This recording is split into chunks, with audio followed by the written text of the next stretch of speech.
How can just war theory help us analyse the Israel-Gaza crisis? Just war theory is often traced back to the 4th century, and this idea that violence can be used as an instrument of justice as long as it fulfills certain criteria. In today's world, this is generally understood to mean that the violence has to be used by a legitimate authority with a just cause, it has to have a reasonable chance of success, and it needs to be proportionate, amongst other things.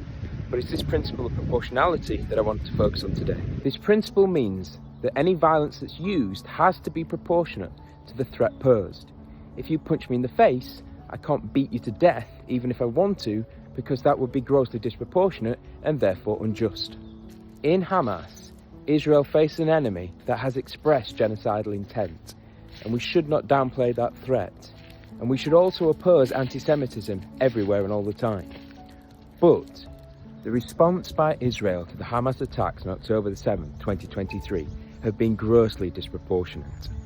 Even its staunchest ally, President Biden, said in December 2023 that the bombing of Gaza has been indiscriminate. Indiscriminate bombing is a war crime under Article 51 of the Geneva Conventions. So whilst policymakers and academics may debate whether it constitutes genocide,